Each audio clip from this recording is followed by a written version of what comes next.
الحمد لله رب العالمين، والصلاة والسلام على رسوله الأمين على آله وصحبه أجمعين. ما بعد،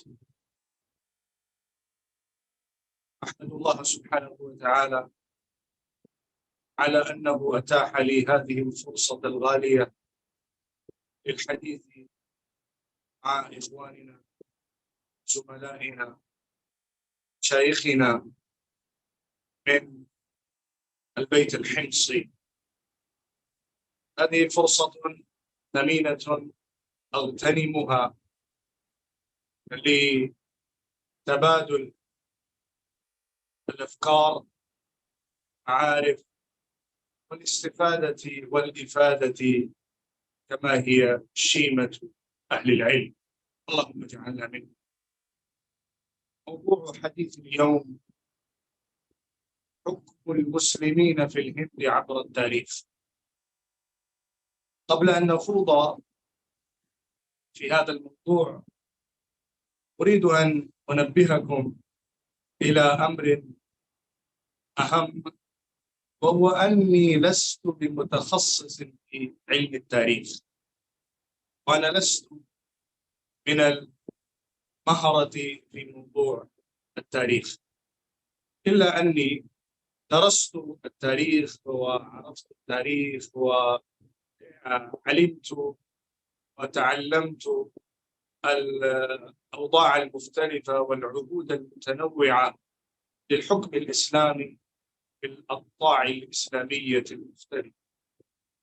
ولكن ما أقوله هو استنادا إلى الكتب التاريخية المدونة في الدواوين المختلفة حول الدعوة الإسلامية، الحكم الإسلامي، وسلاطين المسلمين. إخوتي وزملائي، إن الإسلام قد دخل الهند أيام زمن النبي صلى الله عليه وسلم، كما يتحقق بالوقائع في ذلك الزمان، حيث يوجد ملك كان اسمه زمرون أو سامري من أرض كيرالا، هو الذي شاهد وعاين شق القمر كما يكتب في الكتب. فبعد التحقق من تنبؤ الظهور للنبي الأخير في جزيرة العرب، أراد أن يسافر إلى هذه الأرض فسافر، ولكنه لم يستطع أن يعود إلى الهند ويبقى صحابيا في الهند، ومات أثناء السفر.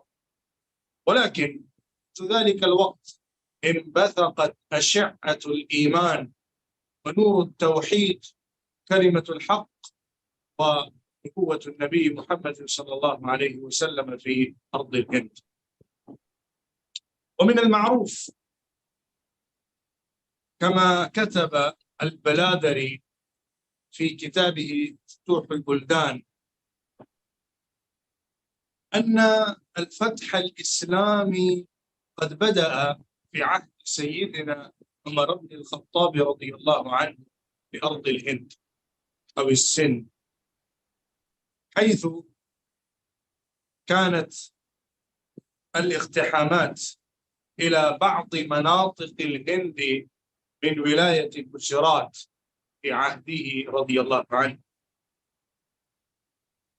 وكتب أن عثمان بن أبي العاص والي البحرين في خلافة عمر بن الخطاب رضي الله عنه قد سير وأقطع جيشا إلى تانا،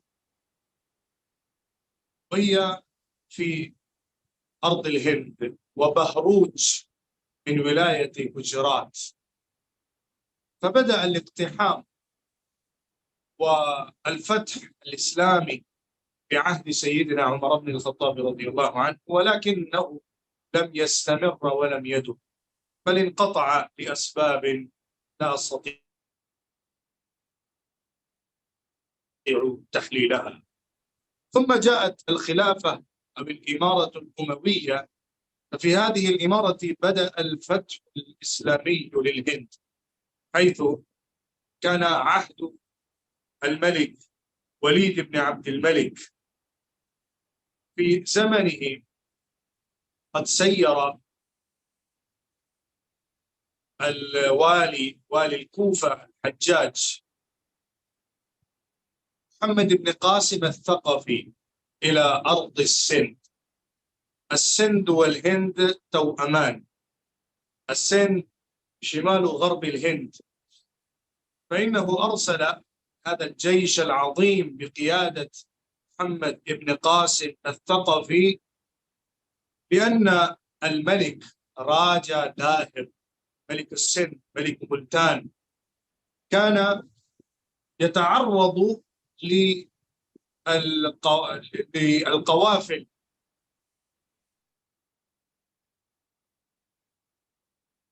المسلمين في البحر، وكان يؤذي المسلمين بجيشه وبقطاع الطريق من مملكته وغير ذلك. وهنا تذكر أسباب عديدة لاقتحام محمد بن قاسم الثقفي إلى أرض السند. ففي الخلافة الأموية كانت الهجمة الأولى على أرض السند بقيادة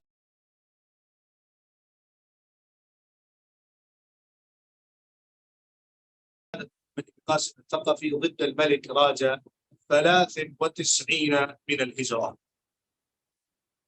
وهذه الأرض أرض السند كانت مجاورة لأرض ججرات التي قد تشرفت بالفتح الإسلامي في زمن عمر بن الخطاب رضي الله عنه.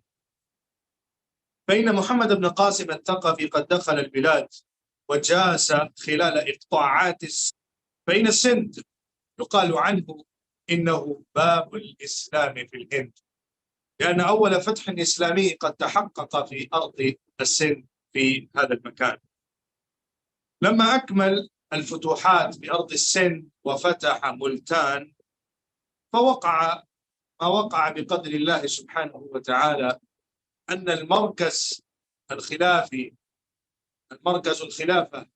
لم يسمح له بأن يذوب في سيره نحو شمال الهند فاتحا وغازيا، وذلك لأسباب داخلية في الخلافة الأموية لا أريد الخوض فيها محللا. فإنه رجع بعد أن فتح أرض السند، وتوالت الولاة إلى أرض السند حين بعد حين من قبل الخلافة الإسلامية، ولكن لم تدم الولاية مستقرة في أرض السند طويلا. وهذا العهد هو العهد الأول لفتح البلاد. وقبل أن ندخل في العهد الثاني، أريد أن ننبهكم إلى نقطة مهمة، وهي أن الهند والعرب متلازمتان منذ عهد الجاهلية، لأن التجارة كانت رائجة بين الهند والعرب، خاصة بين الهند إلى اليمن، ومن اليمن إلى الحجاز إلى الشام. فكانت هذه السلسلة وهذا الشارع العام للتجارة العالمية من الهند إلى أرض العرب كانت رائجة ومشهورة. ومن الهند تستورد النارجيل والحبوب والتوابل والبهارات والحديد، السيوف والأسلحة. السيف المهند يعرف في الشعر العربي وفي الأدب العربي. فبسبب التلازم والتشابك بين الهنود وبين العرب، الاحتكاك بين المسلمين العرب وبين الهندوس الهنود، وقع ما وقع مع راجا داهر حتى أنتج إلى فتح السند. والحمد لله يعلم. وبعد ذلك أريد أن ننبهكم إلى أن محمد بن قاسم الثقفي رحمة الله عليه كان غازيا فاتحا مؤمنا ثقة قويا محنكا مدربا على المعارك، ولم يتجاوز عمره أبان ذلك 17. ففتح السند بهذه الفتوة وفي هذا الشباب، كيف نجح في سيره العظيم. ثم اعلموا أن محمد بن قاسم الثقفي لما فتح السند استقبلته أرض السند استقبالا حارا، حتى يذكر في التاريخ أنهم صنعوا صنما لمحمد بن قاسم الثقفي لما هجر بلاد السند إلى الحجاز وإلى العرب، لأنهم رأوا في شخصه منجيا لهم من الظلم، وشخصية عظيمة عملاقة لإخراجهم من الأوضاع الصعبة والبشعة إلى نور وسعة العدل. فلذلك قدسوه واحترموه وذكروه بآثره. انتهى هذا الدور، انتهى دور محمد بن قاسم الثقفي. ثم الولاة الذين جاءوا في أرض السند وأقاموا إقطاعا بسيطا للمسلمين في هذه الأرض. ولما جاء دور وعهد عمر بن عبد العزيز رحمة الله عليه الخليفة الأموي الراشد، فإنه أرسل كتبا ورسائل إلى ملوك الهند للدعاية إلى الإسلام. بعضهم رفضوا وبعضهم قبلوا الإسلام. ومن الغريب جدا أن الذي أسلم من الراجات أو الملوك ابن راجا داهر،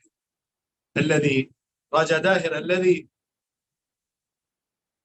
اختصمه وناضله وقاتله محمد بن قاسم الثقفي وفتح عليه وقتل في معركة راجا داهر. كان ابنه جي سينج هو الذي أسلم برسالة عمر بن عبد العزيز رحمة الله عليه. سبحان الله على نعمة الإسلام. انتهى دور الولاة في الخلافة الإسلامية لبلاد السند، ولم تكن حكومة مستقلة للمسلمين في أرض السند أو الهند حين ذاك. وكان آخر الولاة عبد الملك بن شهاب، كان سنة 76 و700 للميلاد. ثم نجد فترة لحوالي قرنين لا يوجد ولاية إسلامية ولو كانت بالاسم في أرض السند أو الهند، حتى بدأ العهد الجديد بالسيد محمود الغزنوي من أرض الأفغان، من أرض غزنة. محمود الغزنوي المعروف الشهير الفاتح العظيم الجليل لبلاد الهند، إنه قام من أرض غزنة الواقعة في أفغانستان. إنه خرج منها من هذه القرية الصغيرة، فتح مناطق واحدة تلو الأخرى حتى وصل إلى أرض الهند. محمود الغزنوي فتح الهند سنة 97 و900 للميلاد، وإنه قام بتوسيع حدود الدولة الغزنوية من نهر الجيحون حتى نهر السند، ومن هناك إلى المحيط الهندي. فكانت بقعة أرضية واسعة تحت ظل الغزنويين. وكان محمود الغزنوي هو الملك العظيم الجليل العادل الذي أتى الهند وفتح جزءا كبيرا من أراضي الهند.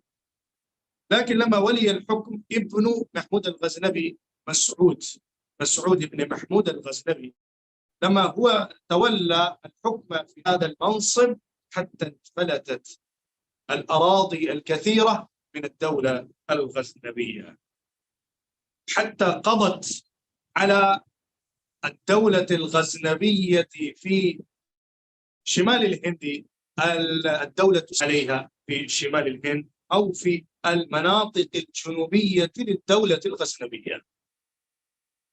ولما انتهى دور الغزنبيين ولم يكن إلا بأيام قلائل، بدأ العهد الجديد، وهو العهد الثالث في تاريخ حكم المسلمين في البلاد، وهو سلطنة دلهي. إقامة السلطنة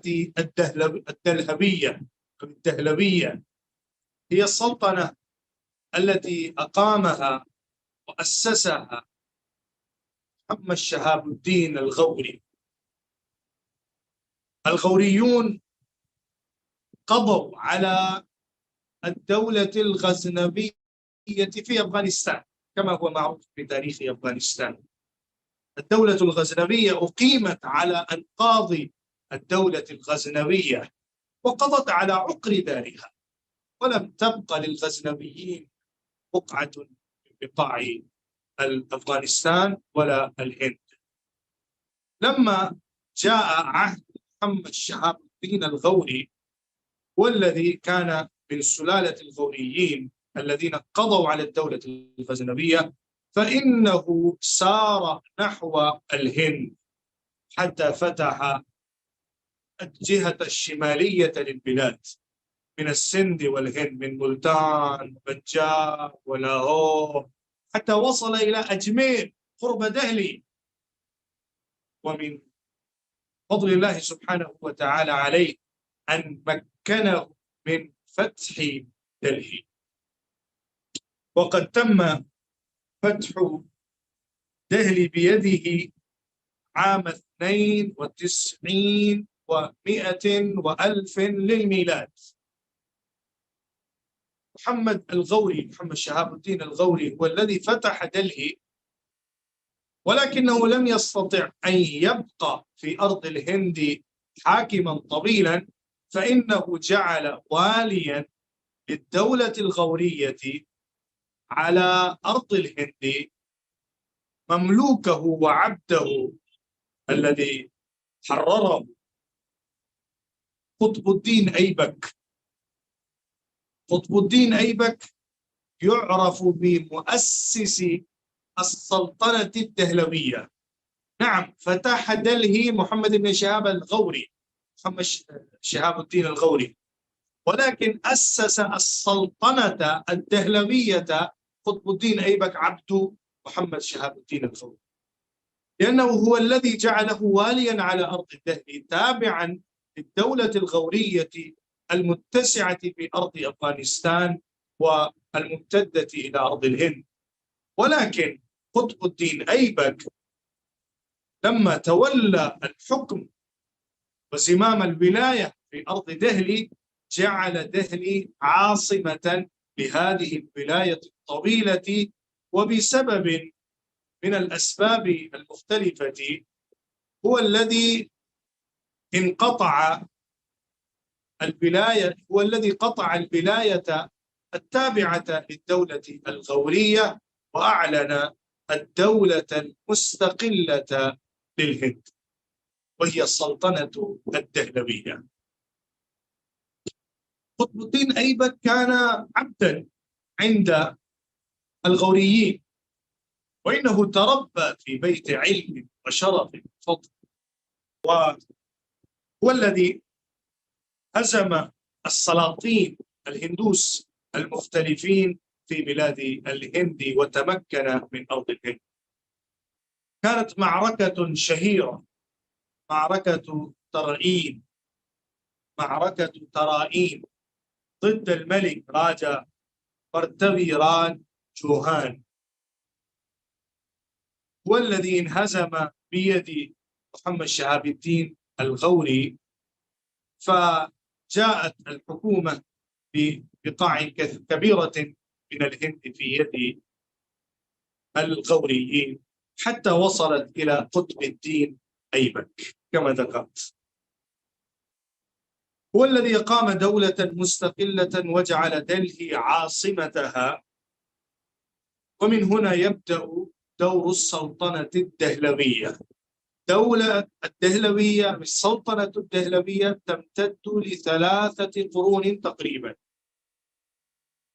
ومن هذه القرون ال3 القرن الأول كان تحت حكومة وسلطان المماليك.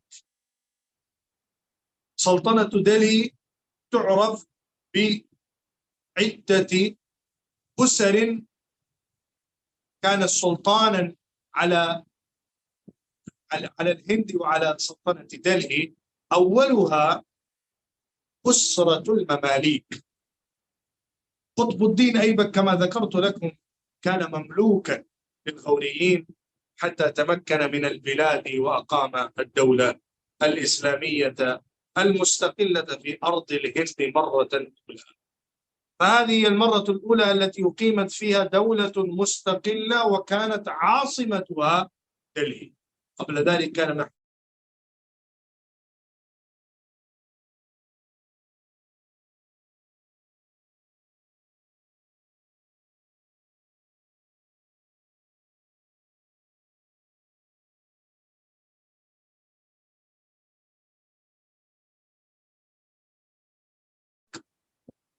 فيبدأ عهد المماليك. الأسرة الأولى على كرسي دلهي. هذه الأسرة كانت حاكمة على الهند 14 سنة. بدأ هذا العهد من 6,200,000 للميلاد إلى 90,000 للميلاد، حوالي 84 سنوات.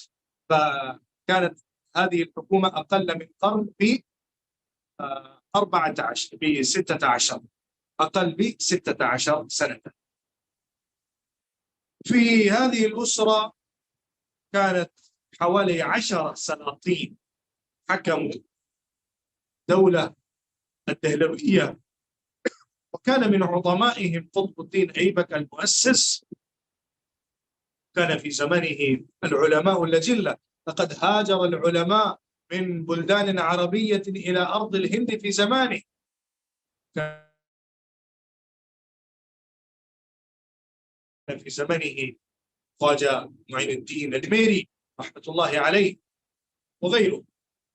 وثم جاء شمس الدين التمش، وهو الذي كان مملوكا لقطب الدين أيبك.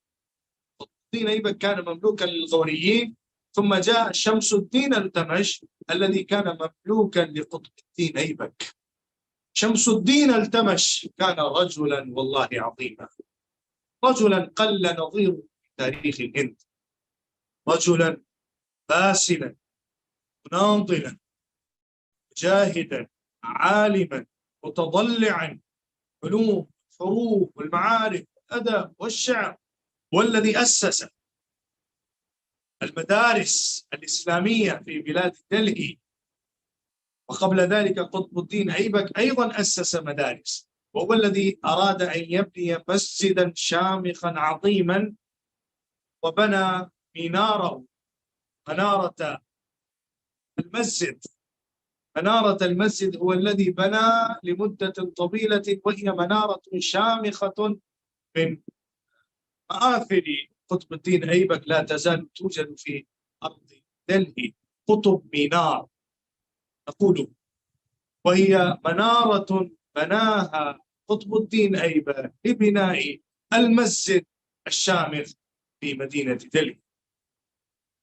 وقد أسست المدرسة المعزية والمدرسة الناصرية في دلهي المشهورة، المدرسة الإسلامية. شمس الدين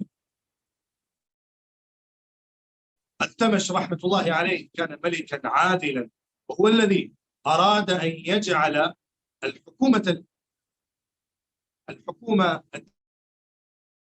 الدهلوية على أسس إسلامية صحيحة. كان يحب العلماء، وقد أثنى عليه العلماء الأجلة في زمانه، عين الدين الجشتي واختيار الكعكي وجلال الدين التبريزي وغيرهم من العلماء كانوا في زمانه كانوا يتمتعون بفضله وجوده وعطائه. ثم بعده جاءت الحكومة إلى أخلاف شمس الدين التمش الذين لم يكونوا أهلين للحكومة بالإمارة، حتى جاءت رضية سلطان بنت التمش، آل الأمر إليها. هي كانت امرأة، بل كانت وزيرة لأبيها شمس الدين التمش في زمانه. كانت معروفة بفطنتها وفراستها وحكمتها وتدبيرها، وكانت مدبرة سياسية داهية، ولكنها كانت امرأة، فهذا كان ضعفها إن كان يذكر كالضعف من باب السياسة والإمارة، لا أذكره من باب الاجتماع والأسرة والتعليم أو مجالات أخرى. من باب السياسة ومن باب الإمارة فإنها أزيحت عن سدة الحكم بالوزراء والأمراء الآخرين. ثم آل الأمر إلى إخوتها المختلفين، ولم يستطيعوا أن يؤسسوا حكومة قوية في دلهي، حتى جاء الأمر إلى غياث بلبن. هو كان مملوكا لشمس الدين التمش. سلطان شمس الدين التمش كما هو معروف بفضله وعطائه، كذلك يعرف مملوكه غياث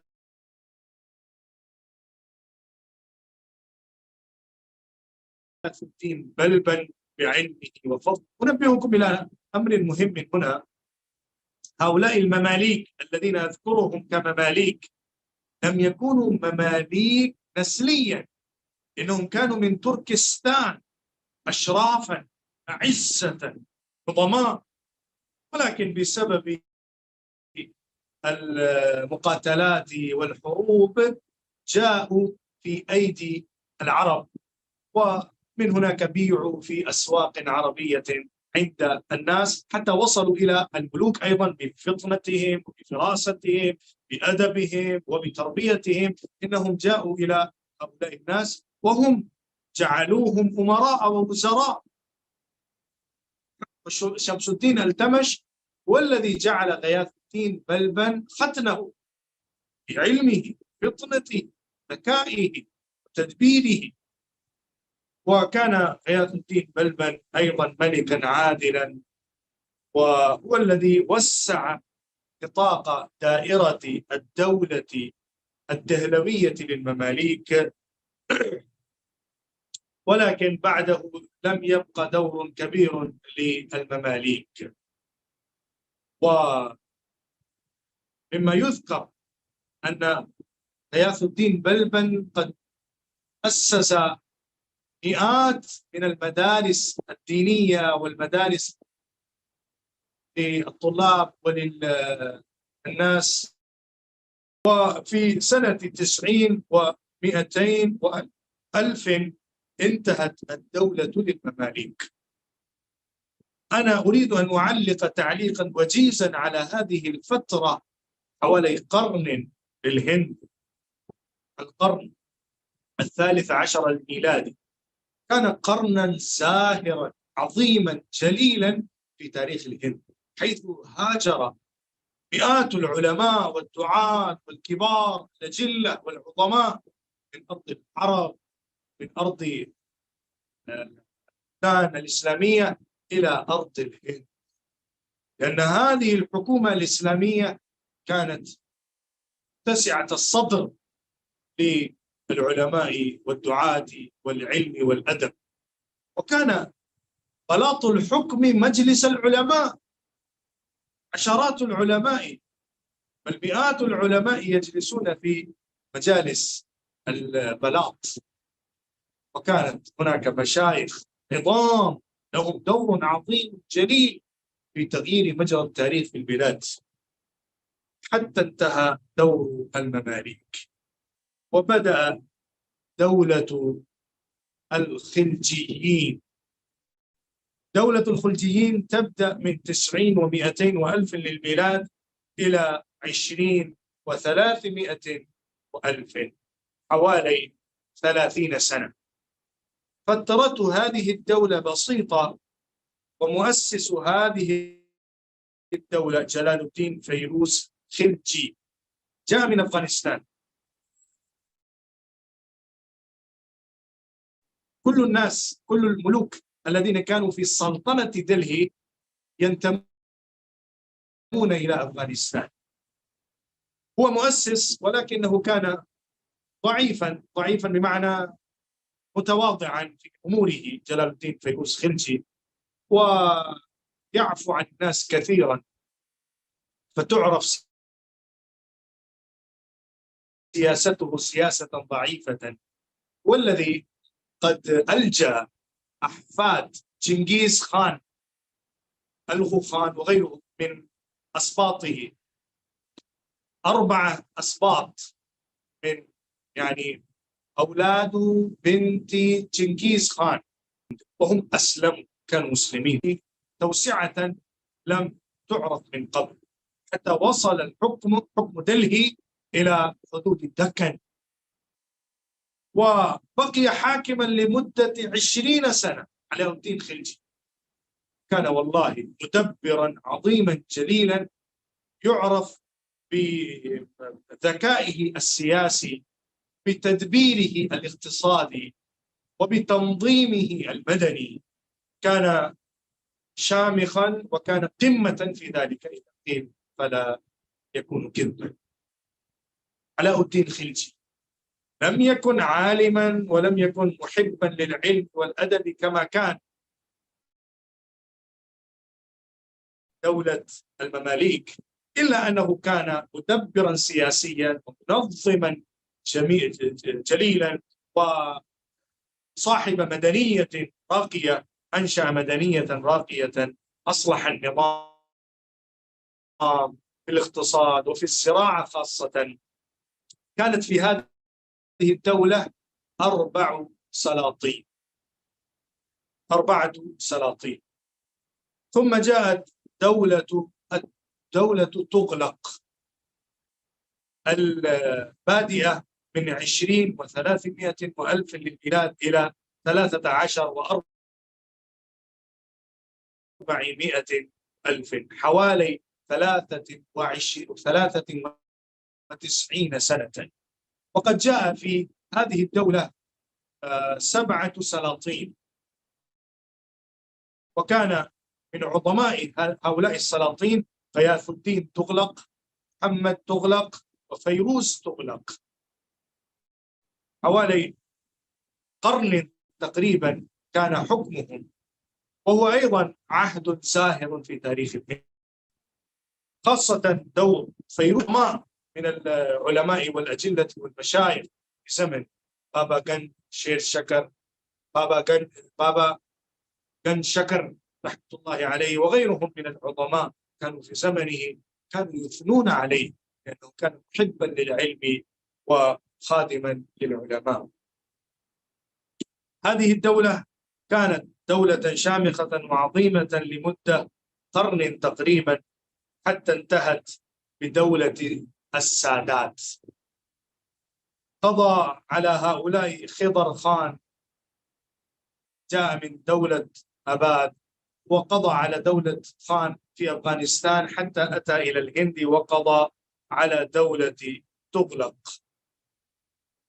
ودولة السادات الدولة الرابعة من سلطنة دلهي، البادئة من 14 و400 وألف إلى 51 و400 وألف للميلاد، حوالي 36 سنة. دولة السادات إنها دولة ضعيفة سنة فقط، ولم يبقى لها الحكم في غير دلهي.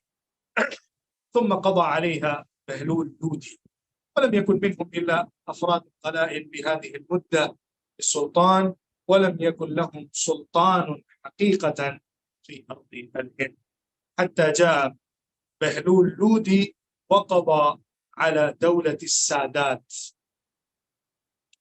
دولة لوديين التي تبدأ من 51 و400 وألف إلى 26 و500 وألف للبلاد، حوالي 75 سنة. ومن العجيب يكون في هذه المدة الطويلة إلا 3 سلاطين فقط: سلطان بهلول، ثم السلطان سكندر، ثم سلطان إبراهيم. هؤلاء الثلاثة كانوا لمدة 75 سنة، لكن لم تعد لسلطنة دهلي قوة كما كانت في أولها وفي بدايتها، ولم تبق شوكة في عهد اللوديين أيضا، حتى قضى على هذه الدولة ملك كابل بابر. إلى الآن كان دور الأفغان في الهند بدءا من محمود الغزنوي إلى دولة اللوديين إبراهيم اللودي، هذا العهد كان عهد الأفغان، كلهم جاءوا من مناطق مختلفة من أرض الأفغان، حتى جاء دور المغول الأتراك في الهند، وهو أيضا عهد مشهور عظيم جليل.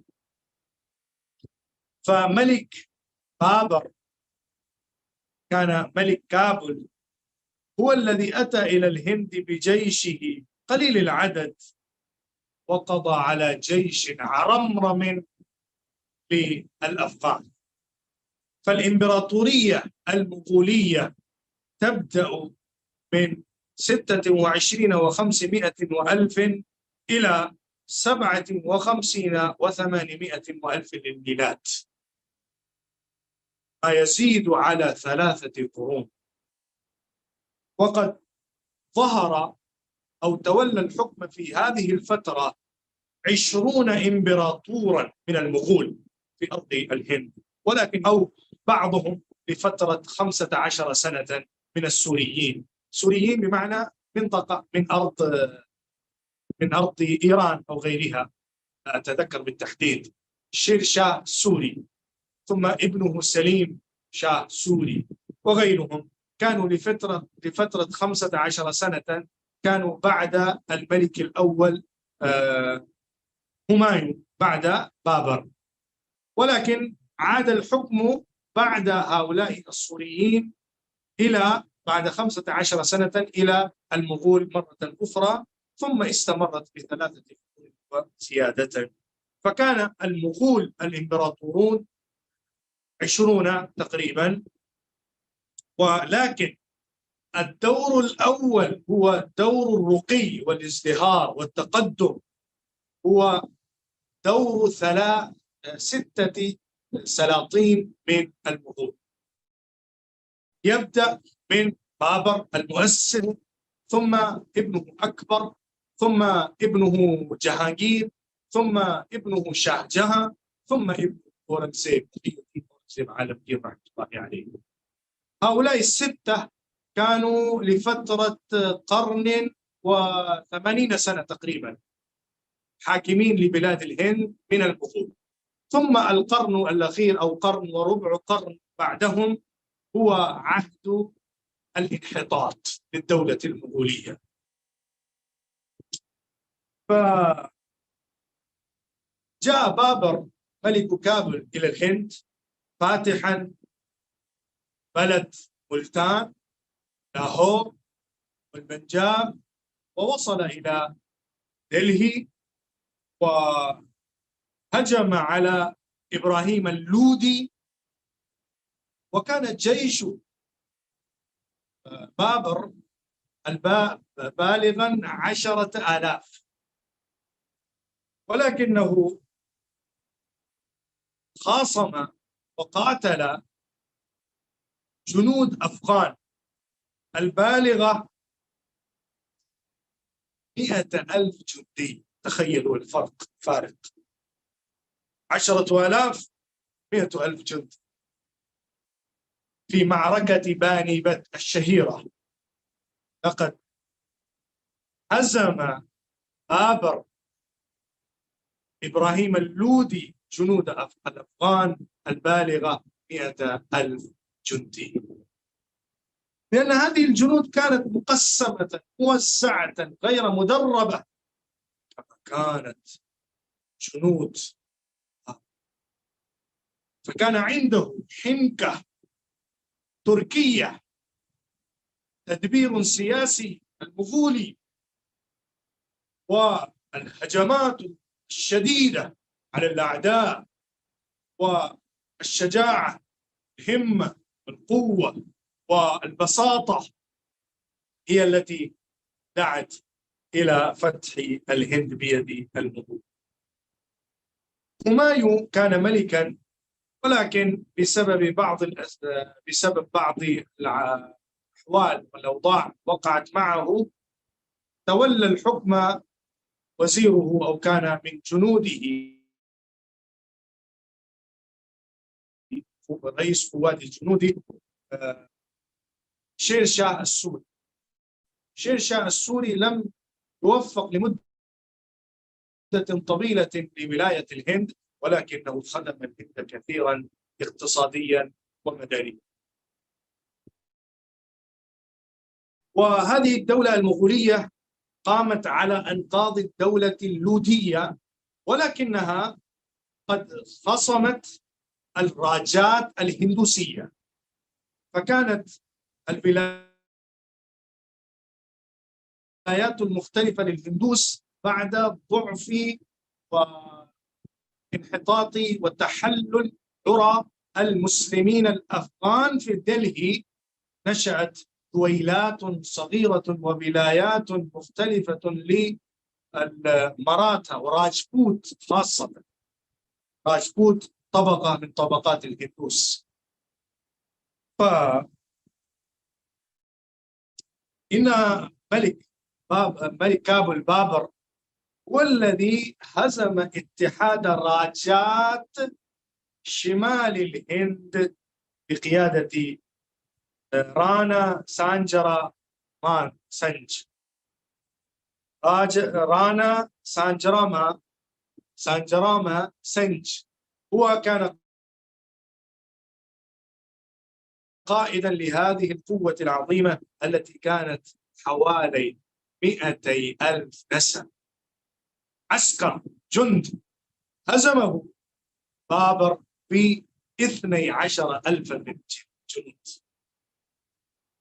وبعد ذلك بدأ العهد الساهر العظيم الجليل الشامخ للسلاطين أو الإمبراطوريين المغول، ويصح أن نطلق عليهم الإمبراطور، لأن الدولة المغولية هي الإمبراطورية بمعنى الكلمة. فإن هذه الدولة التي أسست إمبراطورية تمتد من الأكسوس إلى حدود البنغال، ومن سفح الهيمالايا إلى جوليور، مساحة كبيرة واسعة جدا لم تتجرب الهند بحكم واحد عليها بهذه المساحة الكبيرة تحت راية واحدة، كما أقامها الحكام المغول. وكان منهم بعد همايون كنت أذكر شير شاه السوري بسبب أعماله البنائية ارتقت الهند ارتقاء كبيرا. هو الذي صنع شارعا في ذلك الزمان، في زمانه، يعني في القرن السادس عشر الميلادي، شارعا عاما كبيرا في مسافة 2000 ميل في الهند بدءا من بنغال. إنه بنى هذا الشارع العام الجليل في مسافة 2000 ميل في الهند أول مرة. ثم استمر الحكم في المغول حتى جاء جهانجير، ثم شاه جهان. شاه جهان معروف بمبانيه الكبيرة، تاج محل المعروف في الهند، ويعني معترف به من عجائب الدنيا ومن عجائب العالم. هو الذي بنى لزوجه نور جهان مقبرة له، وكذلك هو الذي شاه جهان هو الذي بنى لال قلعة حمراء في الهند المعروفة المشهورة، وكذلك المباني الأخرى الكبيرة.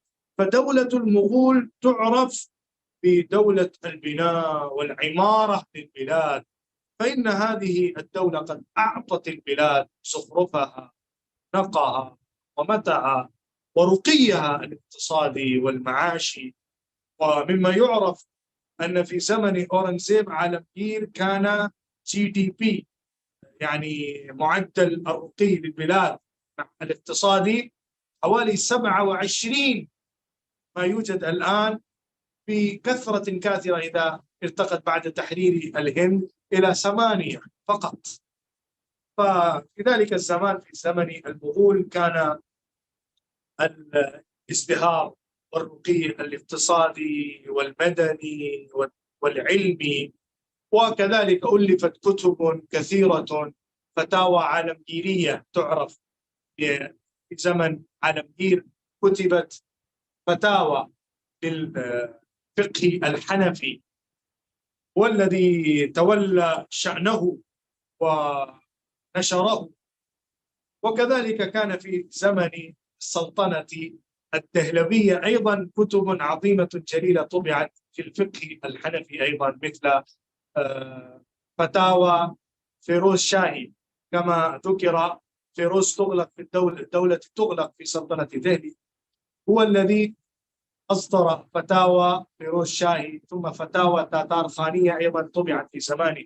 هذه الكتب المشهورة في الفقه الحنفي الفتاوى. ثم هؤلاء السلاطين المغول، بابر ومايو وأكبر.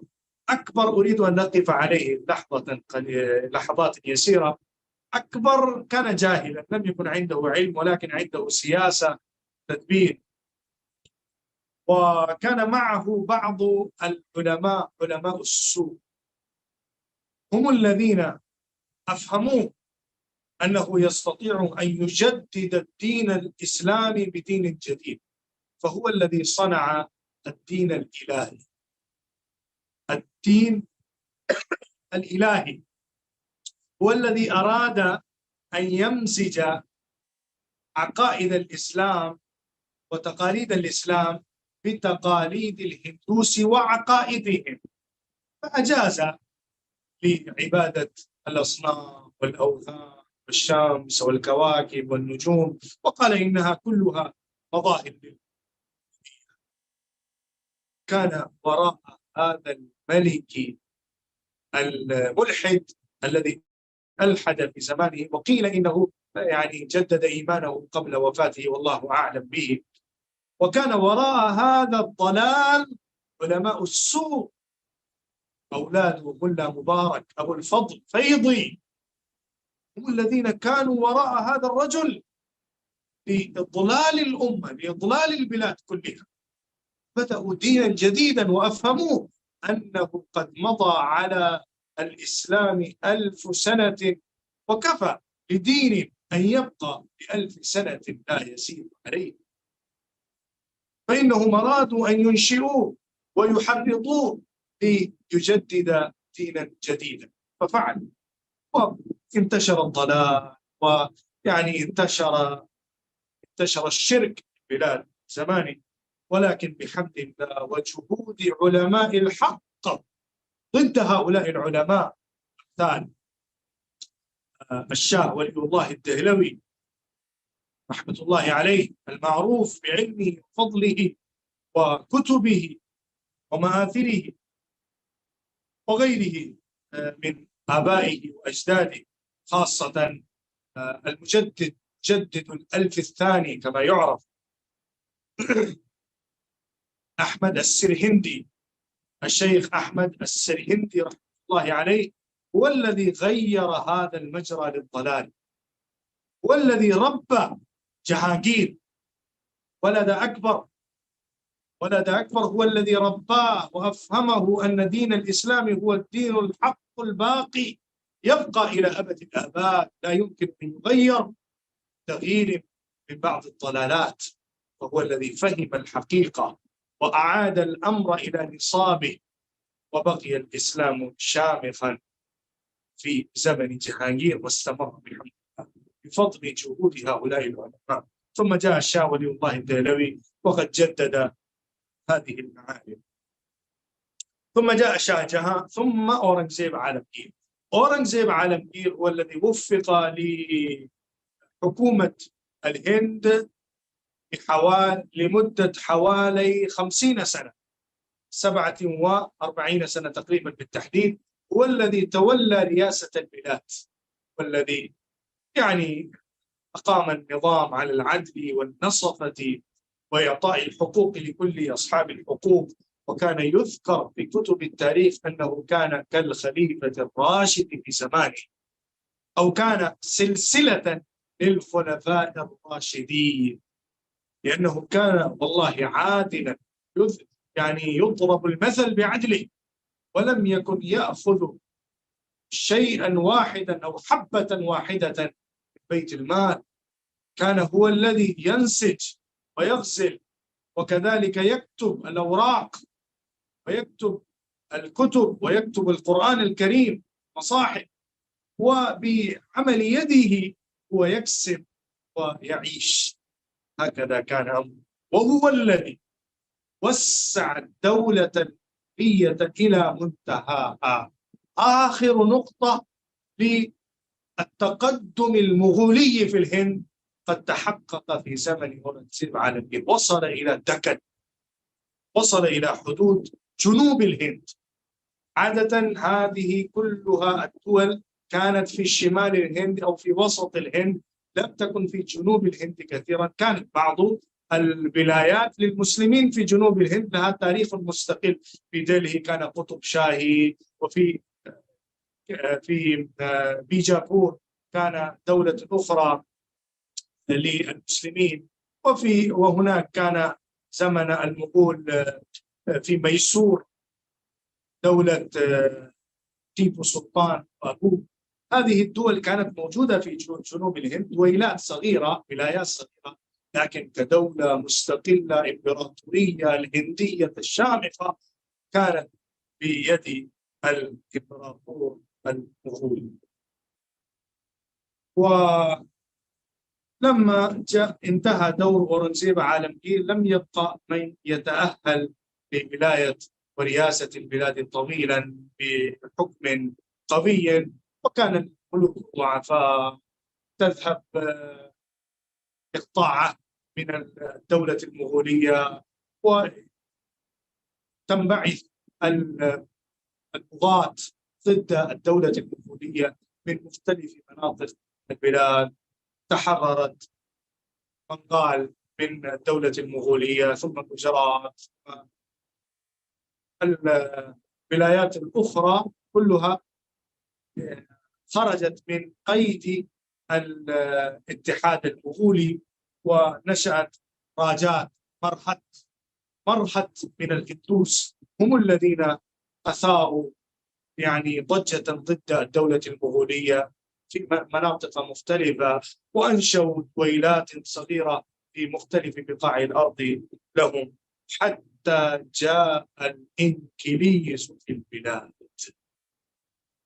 وبعد مجيء إنكليز البريطانيين في البلاد، وقعت معركة فاصلة في 57 و800 وألف للميلاد، حتى انتهت الإمبراطورية المغولية بعد هذه المعركة، لأنه قد قضي عليها، وكان آخر بهادر شاه ظفر الذي أيضا سجن واعتقل واستشهد. وبهذا ينتهي دور الملوك المسلمين في بلاد الهند، ويبدأ تاريخ الاستعمار البريطاني، ثم تحرير البلاد على يد المسلمين وغير المسلمين من أبطال الهند. لا أستطيع أن أخوض في تفاصيل دقيقة لكل عهد من العهود لحكم المسلمين في البلاد، إلا أني أشرت إلى بعض النقاط المهمة الرئيسية، وأردت أن أنوّر الجهات من حكم المسلمين في البلاد في تاريخ مختلف وفي عهود متنوعة، من الأفغان إلى المغول، وقبلهم من العرب ثم الأفغان ثم المغول الأتراك. هذا هو تاريخ الهند. وأكتفي بهذا القدر من الكلام اللي أطلت عليكم، أعتذر إليكم إذا طولت الكلام أطنبت. بارك الله فيكم، وأشكر البيت الحمصي على استضافتي في هذه الأمسية المباركة المنورة في هذه الجلسة الميمونة. أشكر الأستاذ أبا عامر عبد الله حفظه الله. شكرا لكم جميعا على حسن استماعكم، وجزاكم الله خيرا. والسلام عليكم ورحمة الله. السلام عليكم ورحمة الله وبركاته. عليكم السلام ورحمة الله وبركاته. كيف الحال؟ بارك الله فيك، جزاكم الله خير، بارك الله فيك على هذا الإثراء القيم. نشكر يعني جزاه الله خير على الإفادة، المحاضر الكريم. عندي بعض الاستفسارات حول جانب يعني حقيقة هذا التراث وهذا التاريخ، تاريخ الهند طبعا عظيم، وطبعا بلاد الهند بلاد عريقة، وكما يقال أيضا هي مترامية الأطراف ومترامية الثقافات أيضا الثقافات. فيعني ما هو دور المسلمين هناك في إبراز هذا التاريخ، خاصة التاريخ المشرق للمسلمين، بحيث أن الآن طبعا بسبب الجهود في المقابل طمس الهوية، للأسف طبعا الجهود ضد بالأخص الإسلام والمسلمين طبعا هناك في الهند. فما هو الدور الذي يقوم به يعني علماء المسلمين هناك في الهند كما يقال المحافظة على هذا الإرث التاريخي، وكذلك أيضا استخدام يعني الوسائل الحديثة في بيان هذا التاريخ بحيث أن لا يضيع هذا التاريخ، وكذلك أيضا يعني كما يقال تبسيط هذا التاريخ لينتشر عبر الوسائل المختلفة الحديثة، بحيث أن يكون هذا التاريخ محافظا عليه، وكذلك أيضا حتى الناس يعرفوا الحقائق، وأن تاريخ الهند يعني في تاريخ المسلمين في الهند تاريخ مشرق. فهذا يعني مجمل يعني كما يقال الاستفسار والمداخلة. بارك الله فيك. نعم، أريد أن أجيب عليه. شكرا لكم الدكتور أحمد، الله يحفظكم. في الحقيقة لقد خدم العلماء وكتبوا تاريخ المسلمين في الهند والحكم الإسلامي في لغة هندية أو في لغة أردية. هناك مصادر كبيرة وكثيرة موجودة في اللغة الأردية، ولكنهم قصروا كما أقول، ويعني أصرح به. نحن قصرنا في تبسيط هذا التاريخ للنشء الجديد. ويعني حاليا السلطات الحكومية تريد أن تزيل هذه الآثار الإسلامية من أذهان النشء الجديد، ونحن مقصرون في تقديم هذا التاريخ الجليل بوسائل حديثة وبلغاتهم الإنجليزية والهندية وغيرها من اللغات المحلية. نعم توجد مصادر وبعض الكتب البسيطة، لكنها غير كافية وغير يعني مقنعة للأمر. فهذا الأمر يحتاج إلى جهود كثيرة وإلى أكاديميات إذا كانت تعمل في هذا المجال، تبسيط التاريخ وعرضها بأسلوب جديد وبوسائل حديثة للنشء الجديد، وهي خدمة يعني مهمة ماسة في بلادنا لا شك فيه. وشكرا لك على توجيهنا إلى ذلك. بارك الله فيك، جزاكم الله خير. حقيقة أنا واحد يأسف يعني يرى من بلاد التي كانت مسلمة ويضيع تاريخها، ويعني تتحول إلى كما يقال يعني أحيانا إلى مناطق يعني ضد الإسلام والمسلمين. على سبيل المثال في الفلبين كانت يعني كانت بلد مسلم، لأن أصبح الآن المسلمون مضطهدون هناك يعني، ويحاربون بشتى أنواع يعني العداء والمعاداة والاضطهاد. فلذلك يعني جميل وجود تكاتف من المسلمين طبعا في الهند وفي غيره، وهكذا في بقية طبعا البلاد المسلمين، أن يكون هناك تكاتف وتعاون في إبراز هذا التاريخ. وكذلك أيضا وجود يعني كما يقال دورات، وجود يعني ولو كانت مختصرة أو منشورات، ولو يعني كما قلت مقتضبة، حتى لا يضيع هذا التاريخ ولا ينسى الجيل الجديد هذا الإرث التاريخ الكبير. صدقتم والله، هذا لابد منه. إن شاء الله يمكننا أن يعني نتفكر من هذا الجانب ونعمل ما نستطيع بإذن الله. بارك الله فيك.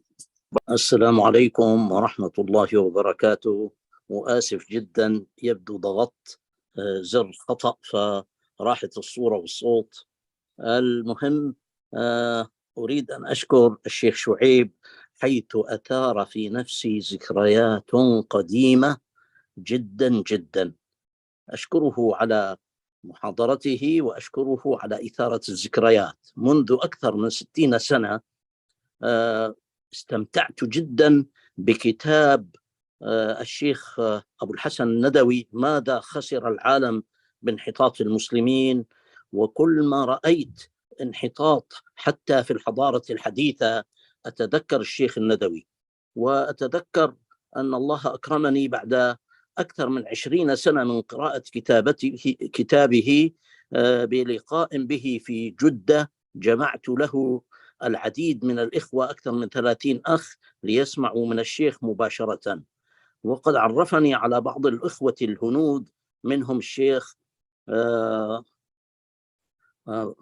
الفاروقي، رياض الفاروقي، والشيخ عبد القدير وعبد الوحيد خان الحليمي. وأنا أدعوهم كلهم أنهم من أهل الوفاء، لأنهم يعني بقوا حتى عام 2018 يزورونني في كل رمضان في جدة. يعني لنا مع أهل الهند ذكريات جميلة، ونسأل الله أن يعيد للمسلمين العزة حتى تنعم بها الإنسانية كلها.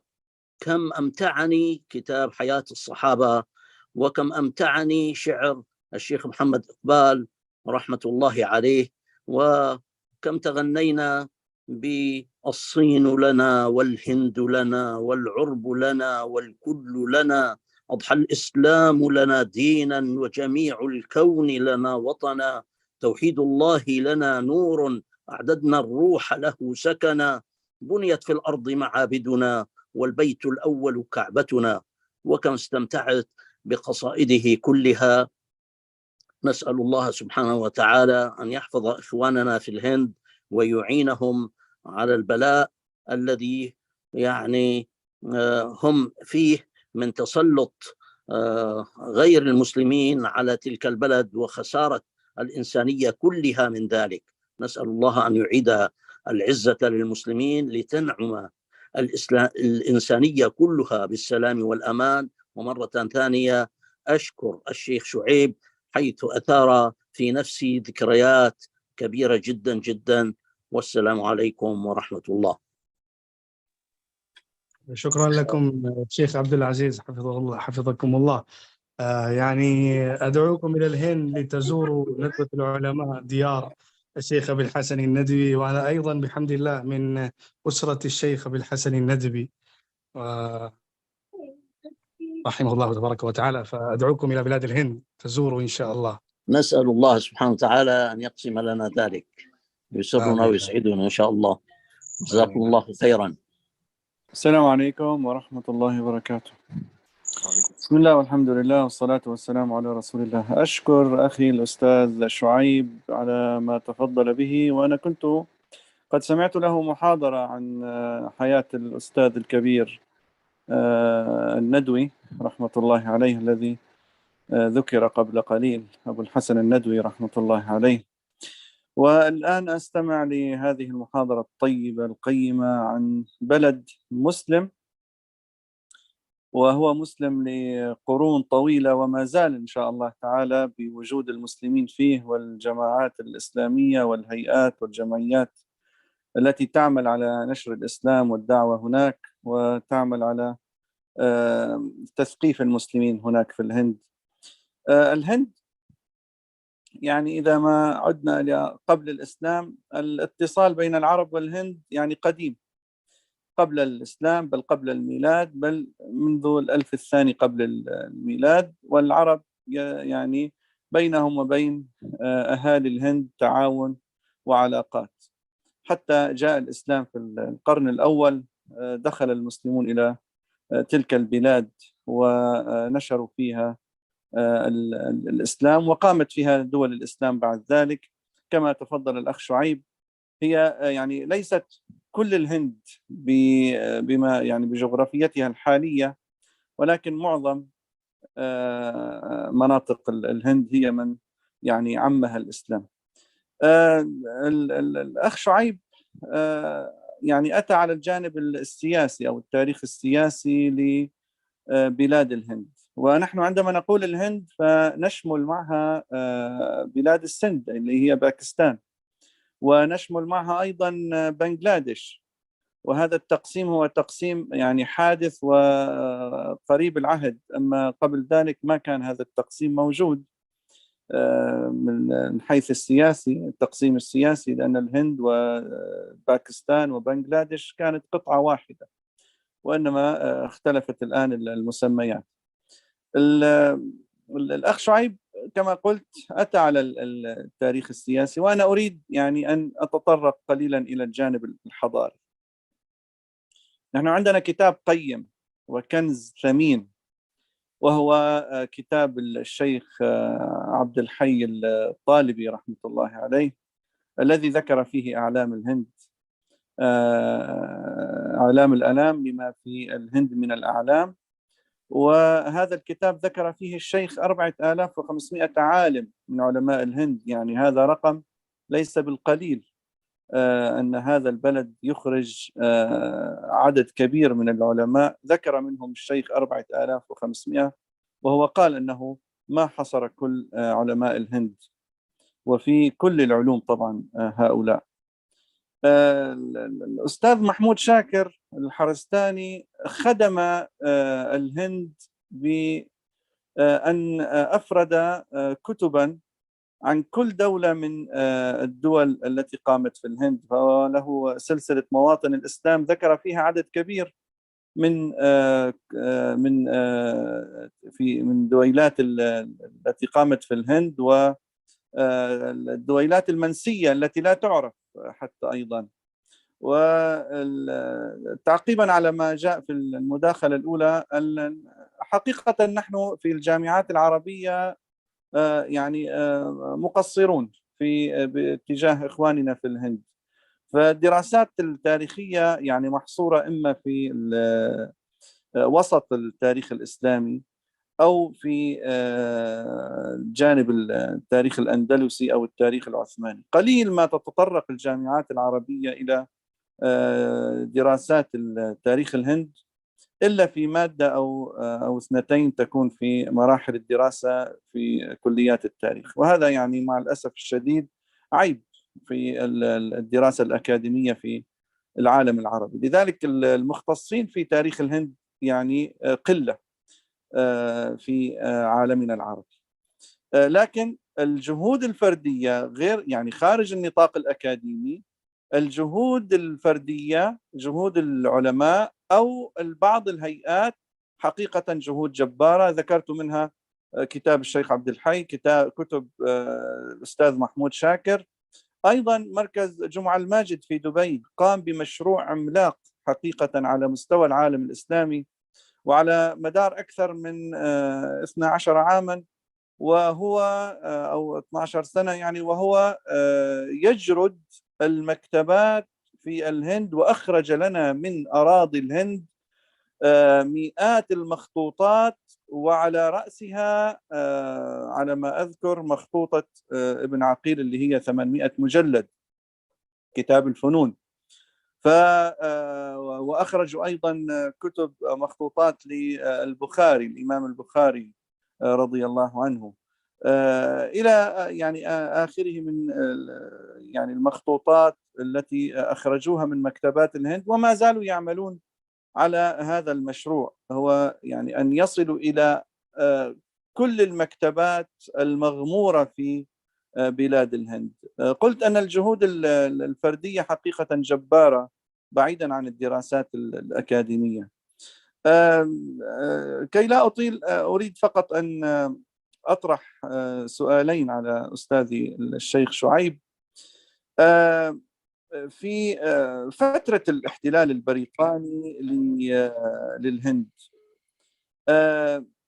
يعني أين كانت الدولة العثمانية وهي على مرمى حجر، خاصة أن الدولة العثمانية كانت تسيطر على سواحل الخليج وعلى عمان وعلى اليمن في بعض الفترات، يعني هي على مسافة فقط يعني مرمى حجر من الهند. فأين كانت الدولة العثمانية في هذا الوقت من نجدة إخواننا في الهند؟ السؤال الثاني بارك الله فيك، أين الآن في الهند هل يوجد معالم عربية؟ لأن اللغة العربية كانت منتشرة في الهند إلى وقت قريب كما يذكر ذلك الشيخ علي الطنطاوي رحمة الله عليه، والدراسات الشرعية وحتى يعني اللغة العربية بين الناس منتشرة. لكن الآن هل يوجد معالم عربية في الهند؟ أقصد بذلك مثلا أسماء شوارع، أسماء مدارس تحمل أسماء عربية أو أعلام عرب مسلمين. هل هذا موجود حاليا في بلاد الهند؟ وبقي فقط أن أذكر أن بلاد الهند يعني أكرمها الله بأن تكون هي حاملة لواء السنة على مدار 3 قرون، 3 قرون، القرن ال11 وال12 وال13 الميلادي الهجري. كان علماء الهند هم من يحملون لواء السنة، أقصد بذلك الحديث، علماء الحديث، والهند تعج بعلماء الحديث، وإلى الآن دار الحديث يعني دور الحديث موجودة في الهند. الشيخ شعيب أعلم مني بهذا، ولكن هذا أمر معروف في أو بين العلماء. أشكر أخي الشيخ شعيب، وأرجو من الأخوة في البيت الحمصي أن لا يحرمونا من مثل هذه المحاضرات واللقاء مع مثل هذه الشخصيات الموقرة والمحترمة. بارك الله فيكم، والسلام عليكم ورحمة الله وبركاته. شكرا أستاذ دكتور أيمن، الله يحفظك. استفدت منك ببعض إنارتك لهذا الموضوع، شكرا لك. أما بالنسبة لسؤالك الأول يعني أين كان العثمانيون، فإذا كنا نقرأ يعني تاريخ العثمانيين فإن هذا الدور دور ضآلة ونحافة وضعف يعني يبدأ في الدولة العثمانية أيضا، حتى تتعجبون أننا في الهند في زمن البريطانيين كنا نحمل لواء حفظ الخلافة العثمانية. لقد بدأت حركة الخلافة تعرف عندنا، حركة الخلافة، خلافة مومنت نحن نقوله. هذه الحركة بدأت لحفاظ وحماية الخلافة العثمانية لما بدأ في القرن العشرين بعض الهجمات عليها، فلما يعني كانت المغول موجودة هناك، ولكن لا أجد تواصلا مباشرا بين المغول والخلافة العثمانية حتى في زمن شبابها ونهضتها وفتوتها، ولكن كانت علاقات ودية يعني نسبا ويعني ثقافة.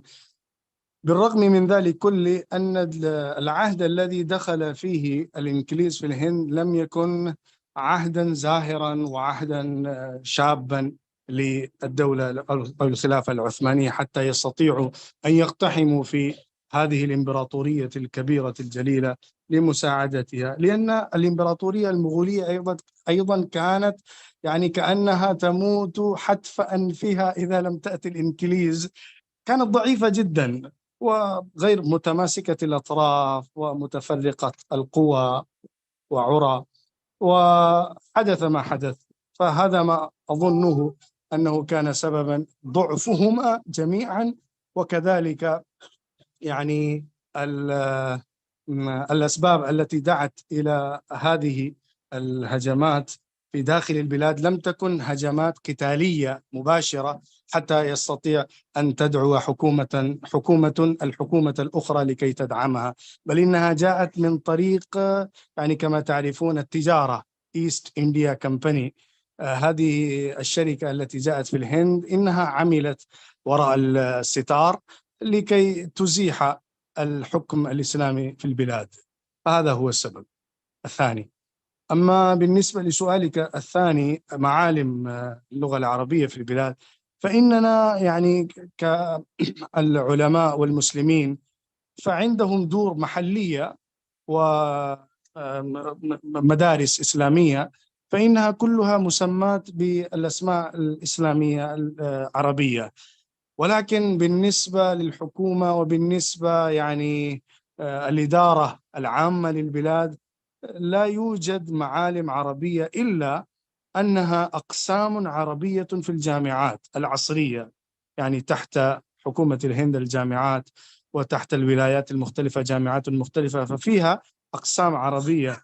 أما بالنسبة للمعالم للطرق والشوارع والمباني وغيرها فإنها لا توجد، حتى آل الأمر إلى أن الأسماء التي تنتمي إلى المغول وهم الذين أنشأوها وبنوها هم يعني السلطات الحديثة والمعاصرة تريد أن تزيل أسماء هؤلاء لأنهم كانوا خارج البلاد جاءوا فاتحين، لذلك لا حاجة إلى أسمائهم، فهم يغيرون كل اسم يمس باسم الإسلام ويبدلونه إلى تقاليدهم وإلى مآثرهم الجاهلية.